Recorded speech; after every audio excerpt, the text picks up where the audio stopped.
ಎಲ್ಲರಿಗೂ ವೀರು ಕನ್ನಡ ಯೂಟ್ಯೂಬ್ ಚಾನೆಲ್ಗೆ ಆತ್ಮೀಯವಾದ ಸ್ವಾಗತ. ಇವತ್ತಿನ ತರಗತಿಯಲ್ಲಿ ನಾನು ಡಾಕ್ಟರ್ ಸಾರಾ ಅಬೂಬಕರ್ ಅವರು ಬರೆದಿರ್ತಕ್ಕಂತಹ ಚಂದ್ರಗಿರಿ ತೀರದಲ್ಲಿ ಅನ್ನುವಂತಹ ಕಾದಂಬರಿಯ ಬಗ್ಗೆ ಚರ್ಚೆಯನ್ನ ಮಾಡ್ತಾ ಇದ್ದೇನೆ. ಹಾಗೇನೆ ಆ ಕಾದಂಬರಿಯ ವಿಚಾರವನ್ನ ಹೇಳುವುದಕ್ಕೆ ಮುಂಚೆ ಇನ್ನೂ ಕೂಡ ನನ್ನ ಚಾನೆಲ್ ಅನ್ನ ಸಬ್ಸ್ಕ್ರೈಬ್ ಮಾಡ್ಕೊಂಡಿಲ್ಲ ಅಂದ್ರೆ ಸಬ್ಸ್ಕ್ರೈಬ್ ಮಾಡ್ಕೊಳ್ಳಿ. ಹಾಗೇನೆ ಇಲ್ಲಿ ಸುಮಾರು ಅನೇಕ ವಿಶ್ವವಿದ್ಯಾಲಯಗಳಿಗೆ ಈ ಒಂದು ಕಾದಂಬರಿಗಳನ್ನ ಇಟ್ಟಿದ್ದಾರೆ.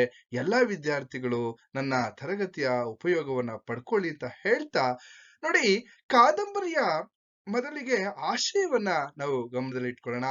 ಆಶಯವನ್ನ ನಾವು ತಿಳ್ಕೊಂಡ್ರೆ ಇಡೀ ಕಾದಂಬರಿ ಅರ್ಥ ಆಗುತ್ತೆ ಅನ್ನೋದನ್ನ ನಾನು ಭಾವಿಸ್ತಾ, ನೋಡಿ, ಕಾದಂಬರಿಯ ಆಶಯ ಹೀಗಿದೆ. ಈ ಕಾದಂಬರಿಯಲ್ಲಿ ಮುಸ್ಲಿಂ ಸಮುದಾಯದೊಳಗಿನ ಪುರುಷ ಪ್ರಧಾನ ವ್ಯವಸ್ಥೆಯನ್ನು ನಾವು ಗಮನಿಸ್ತಾ ಹೋಗ್ಬೋದು.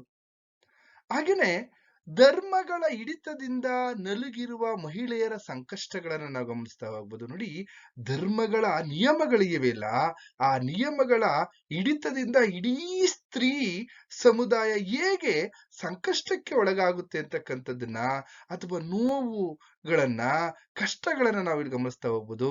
ಅಥವಾ ಸ್ತ್ರೀ ಸಂವೇದನೆಯನ್ನ ನಾವಿಲ್ಲಿ ಕಾದಂಬರಿಯಲ್ಲಿ ಗಮನಿಸ್ತಾ ಹೋಗ್ಬೋದು.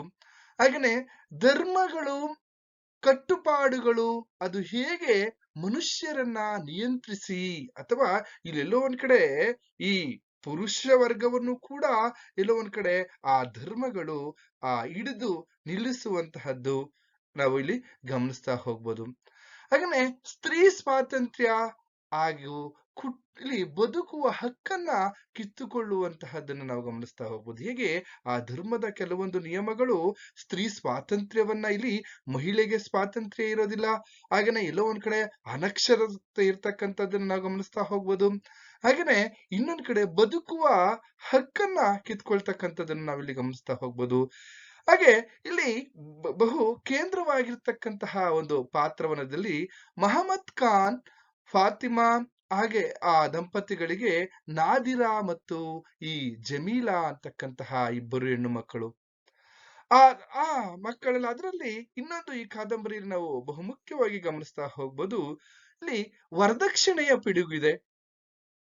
ಹಾಗೇನೆ ಬಾಲ್ಯ ವಿವಾಹವನ್ನ ಗಮನಿಸ್ತಾ ಹೋಗ್ಬೋದು. ಬಾಲ್ಯ ವಿವಾಹ ಪದ್ಧತಿ ಇದೆ. ಹಾಗೆ ಇಲ್ಲಿ ಇನ್ನೊಂದ್ ಕಡೆ ಇಲ್ಲಿ ಮಹಿಳೆ ಅಥವಾ ಸ್ತ್ರೀ ತನಗಾಗಿ ಬಾಳದೆ ಪರಂಪರೆ, ಸಂಪ್ರದಾಯ, ಆಚರಣೆ ಎಂದು ಬದುಕುವಂತಹ ಹೆಣ್ಣು. ಇಲ್ಲಿ ರಶೀದ್ನ ಇಲ್ಲ ಒಂದ್ ಕಡೆ ಈ ರಶೀದ್ ಮಧುರ ದಾಂಪತ್ಯದ ಮೇಲೆ ಸಮುದಾಯ ಏರುವಂತಹ ನಿಯಮಗಳು, ಆ ದಾಂಪತ್ಯದ ಮೇಲೆ ಸಮುದಾಯ ಇರ್ತಕ್ಕಂತಹ ನಿಯಮಗಳಿಂದ ಇಡೀ ಬದುಕು ಎಲ್ಲೋ ಒಂದ್ ಕಡೆ ನುಚ್ಚು ನೂರಾಗ್ತಕ್ಕಂಥದ್ದನ್ನ ನಾವು ಗಮನಿಸ್ತಾ ಹೋಗ್ಬೋದು.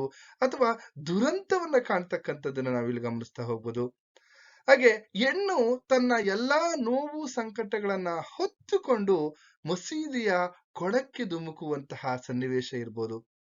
ಇಲ್ಲಿ ಒಂದು ಮುಗ್ಧ ಹೆಣ್ಣಿನ, ಏಕೆಂದ್ರೆ ತನ್ನದಲ್ಲದ ತಪ್ಪಿಲ್ಲಿ ತನ್ನದೇನು ತಪ್ಪಿಲ್ಲದೆ ಇರ್ತಕ್ಕಂತಹ ಹೆಣ್ಣು ಎಲ್ಲೋ ಒಂದ್ ಕಡೆ ದುರಂತಮಯ ಬದುಕನ್ನ ಕಾಣ್ತಕ್ಕಂಥದ್ದನ್ನ ನಾವಿಲ್ಲಿ ಗಮನಿಸ್ತಾ ಹೋಗ್ಬೋದು.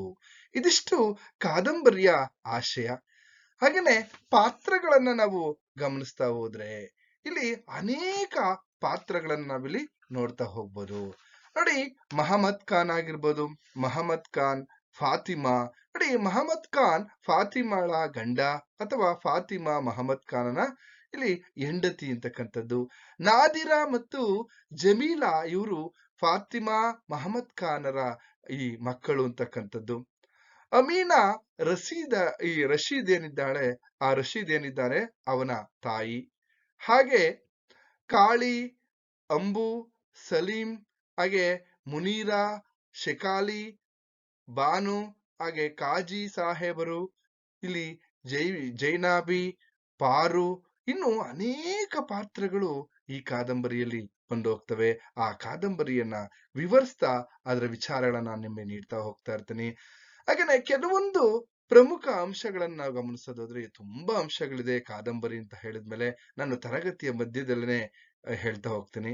ನೋಡಿ, ಫಾತಿಮಾ ಮದುವೆಯಾದಾಗ ಅವಳ ಮನಸ್ಥಿತಿ ಹೇಗಿತ್ತು, ಅಥವಾ ಇಲ್ಲಿ ಫಾತಿಮಾ ಮನೆಯಿಂದ ಹೊರಗೆ ಕಾಲಿಡಲು ಕಾರಣ ಏನು?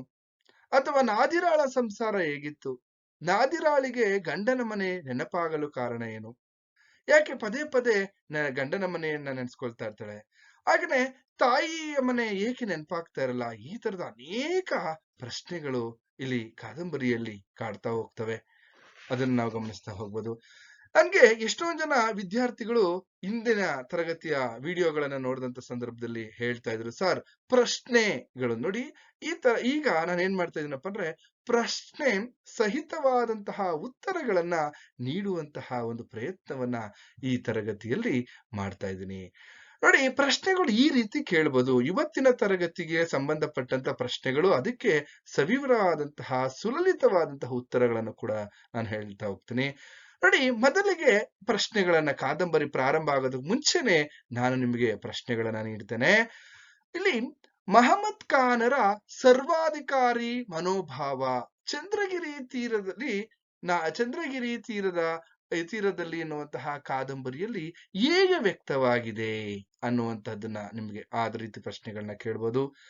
ಅಥವಾ ಮಹಿಳೆಯರ ಬಗೆಗೆ ಮಹಮ್ಮದ್ ಖಾನರ ವಾದವೇನು ಅಂತಕ್ಕಂಥದ್ದು, ಅಂದ್ರೆ ಮಹಿಳೆಯರ ಬಗ್ಗೆ ಅಥವಾ ಅವ್ರಿಗಿರ್ತಕ್ಕಂತಹ ಒಂದು ನಿಲುವುಗಳೇನು, ಅಥವಾ ಮಹಮ್ಮದ್ ಖಾನರ ಸರ್ವಾಧಿಕಾರ ಮನೋಭಾವವನ್ನ ವಿವರಿಸಿ, ಈ ತರದ ಪ್ರಶ್ನೆಗಳನ್ನ ಕೇಳ್ತಾರೆ. ಹಾಗೂ ಮುಂದುವರೆದರೆ ಮಹಮ್ಮದ್ ಖಾನರ ಕುಟುಂಬದ ಆದಾಯದ ಮೂಲ ಯಾವುದು ಅಥವಾ ಏನೇನು ವಿವರಿಸಿ ಅಂತಕ್ಕಂಥ ಪ್ರಶ್ನೆಗಳನ್ನ ಕೇಳ್ಬೋದು. ಇಷ್ಟೆಲ್ಲ ಪ್ರಶ್ನೆಗಳ ಉತ್ತರ ಈ ತರಗತಿಯಲ್ಲಿ ನಿಮ್ಗೆ ಸಿಗುತ್ತೆ. ನೋಡಿ, ಚಂದ್ರಗಿರಿ ಅಂತ ಅಂದ್ರೇನೆ, ಚಂದ್ರಗಿರಿ ನದಿಯು ಪಶ್ಚಿಮ ಘಟ್ಟದಲ್ಲಿ ಹುಟ್ಟಿ ಪಶ್ಚಿಮಾಭಿಮುಖವಾಗಿ ಹರಿದು ಅರಬ್ಬಿ ಸಮುದ್ರವನ್ನ ಸೇರುವಂತಹ ನದಿ. ನೋಡಿ, ಚಂದ್ರಗಿರಿ ಅಂತಂದ್ರೆ ಒಂದು ನದಿಯ ಹೆಸರು ಅಂತಕ್ಕಂಥದ್ದು.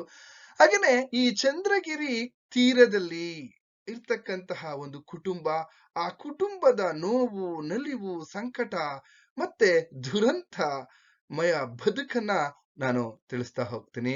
ನೋಡಿ, ಕತೆ ಈಗ ಇಲ್ಲಿ ಕಾದಂಬರಿಯನ್ನ ನಾವು ಗಮನಿಸ್ತಾ ಹೋದ್ರೆ ಒಂದು ರೀತಿಯಲ್ಲಿ ಈ ಉತ್ತರ ದಕ್ಷಿಣವಾಗಿ ಹರಿಯುವ ಜಾಗದ ಒಂದು ಪೂರ್ವ ದಿಕ್ಕಿನಲ್ಲಿರ್ತಕ್ಕಂತಹ ಒಂದು ಊರು. ಇಲ್ಲಿ ನದಿ ಚಂದ್ರಗಿರಿ ಹರಿತಕ್ಕಂತಹ ಪೂರ್ವ ದಿಕ್ಕಿಗೆ ಹರಿತಕ್ಕಂತಹದ್ರಲ್ಲಿ ಅಲ್ಲಿ ಒಂದು ಊರಿದೆ. ಆ ಊರಿನ ಹೆಸರು ಯಾವ್ದಪ್ಪ ಅಂತಂದ್ರೆ ಅದು ಕಿಳಿಯೂರು ಅಂತ. ಆ ಊರಿನ ಹೆಸರೇ ಊರು ಅಂತ ಅಥವಾ ಕಿಳಿಯೂರು ಅಂತಾನೆ ಕರಿತಾ ಹೋಗ್ತೀವಿ. ಈ ಕಿಳಿಯೂರು ಹಾಗೇನೆ ಪಶ್ಚಿಮ ಭಾಗದಲ್ಲಿ ಇರುವಂತಹದ್ದು ಬಾಗೋಡು ಗ್ರಾಮ ಅಂತಕ್ಕಂಥದ್ದು ನಾವು ಗಮನಿಸ್ತಾ ಹೋಗ್ಬೋದು. ಇಲ್ಲಿ ಈ ಜನರನ್ನ ದಾಟಿಸುವಂತಹ ಕಡವಿನಲ್ಲಿ ದೋಣಿಗಳು ಮತ್ತು ಅಂಬಿಗರು ಕೂಡ ಯಾವಾಗ್ಲೂ ಕೂಡ ಸದಾ ಸಿದ್ಧರಿರ್ತಾರೆ. ನೋಡಿ, ಈಚೆ ಊರಿನಿಂದ ಆಚೆ ಊರಿಗೆ ಅಥವಾ ಕಿಳಿಯೂರಿನಿಂದ ಬಾಗೋಡಿಗೆ ಹೋಗ್ತಕ್ಕಂತಹ ಜನರಿಗೆ ಅಲ್ಲಿ ಯಾವುದೇ ರೀತಿಯಾದಂತಹ ಅವರು ಸಂಪರ್ಕವನ್ನ ಹೊಂದಬೇಕು ಅಂತ ಅಂದ್ರೆ, ಅಥವಾ ಅಲ್ಲಿಂದ ಇಲ್ಲಿಗೆ ಹೋಗ್ಬೇಕು ಅಂತ ಅಂದ್ರೆ ಅಲ್ಲಿ ದೋಣಿಗಳ ಸಹಾಯದಿಂದಲೇ ಅಲ್ಲಿ ಅವರು ಆ ಊರುಗಳನ್ನ ತಲುಪಬೇಕಾಗುತ್ತೆ ಅಂತಕ್ಕಂಥದ್ದನ್ನ ನಾವು ಒಂದು ಭೌಗೋಳಿಕವಾದಂತ ವಿಚಾರಗಳನ್ನ ನಾವಿಲ್ಲಿ ಗಮನಿಸ್ತಾ ಹೋಗ್ಬೋದು.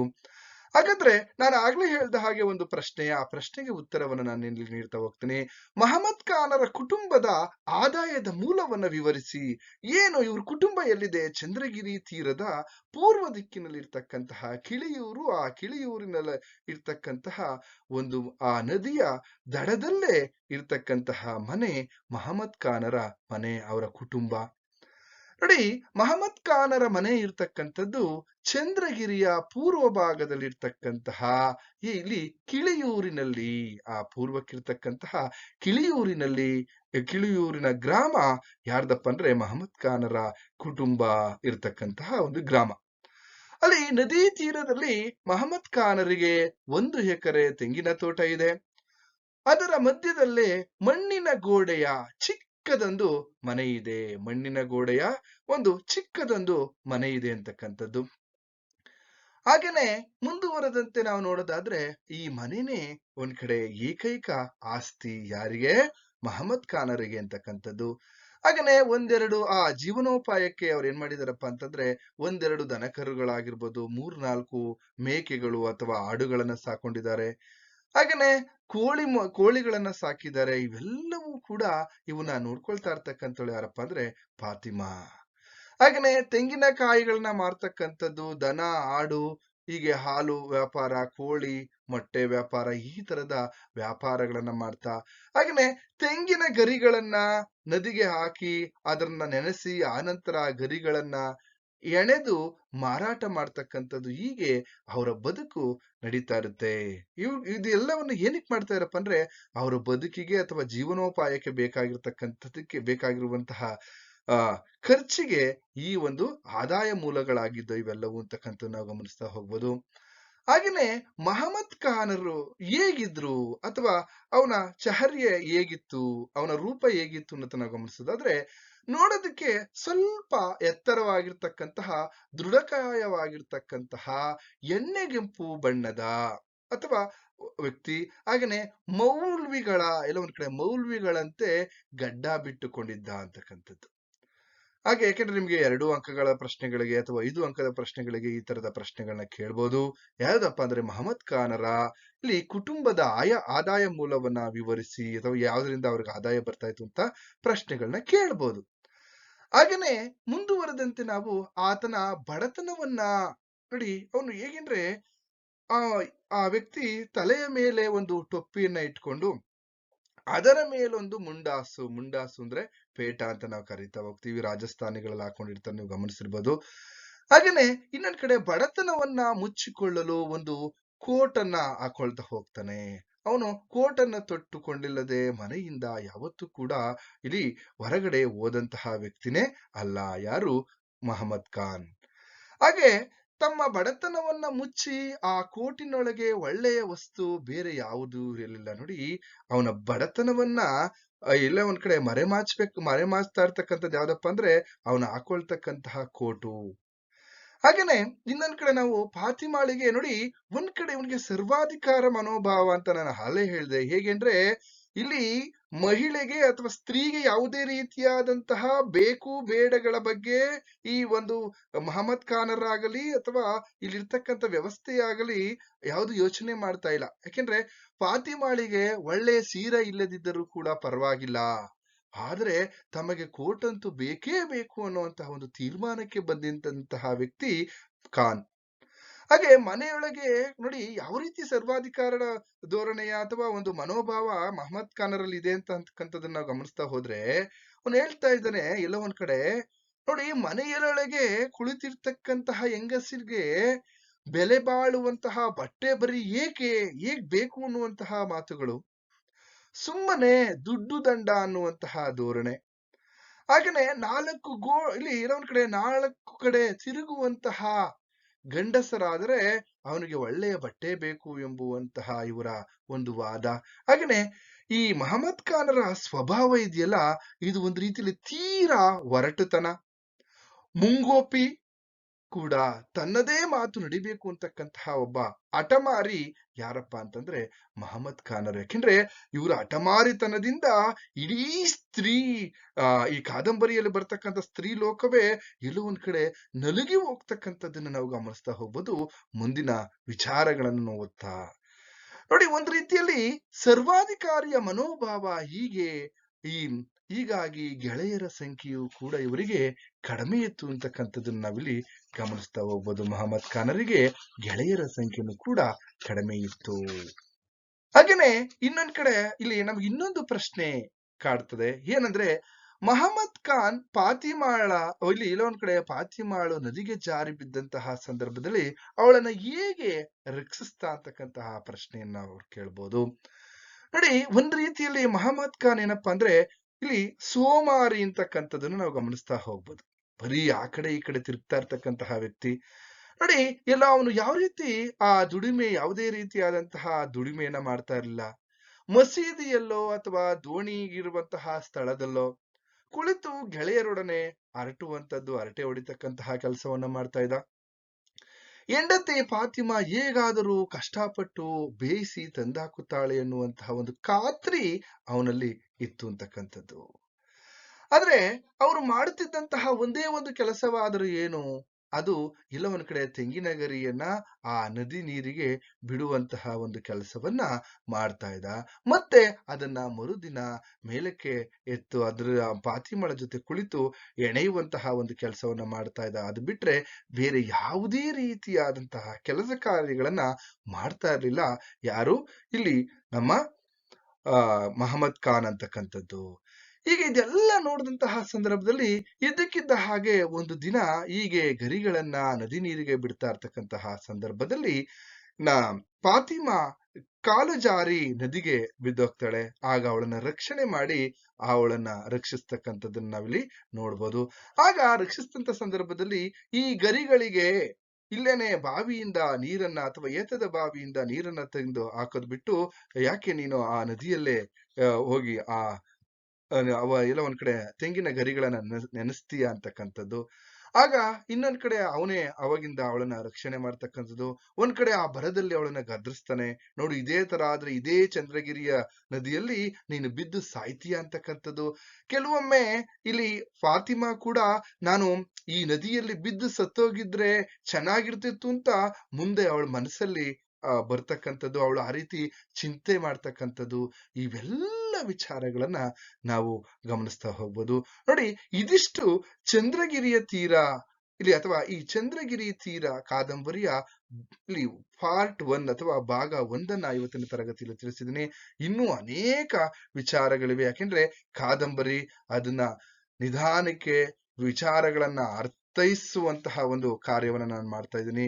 ಹಾಗಾಗಿ ಕೆಲವೊಂದು ಅನೇಕ ಭಾಗಗಳು ಇಲ್ಲಿ ಬರ್ತಾ ಹೋಗ್ತವೆ. ಅವನ್ನೆಲ್ಲವೂ ಕೂಡ ನಿಮಗೆ ತಿಳಿಸ್ತಾ ಹೋಗ್ತೀನಿ ಅಂತ ಹೇಳ್ತಾ, ಇನ್ನೂ ಕೂಡ ನನ್ನ ಚಾನೆಲ್ ಅನ್ನ ಸಬ್ಸ್ಕ್ರೈಬ್ ಮಾಡ್ಕೊಳ್ಳಿ.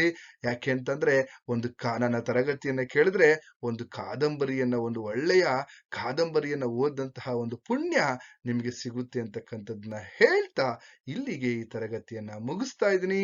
ಎಲ್ರಿಗೂ ಕೂಡ ಶುಭವಾಗ್ಲಿ.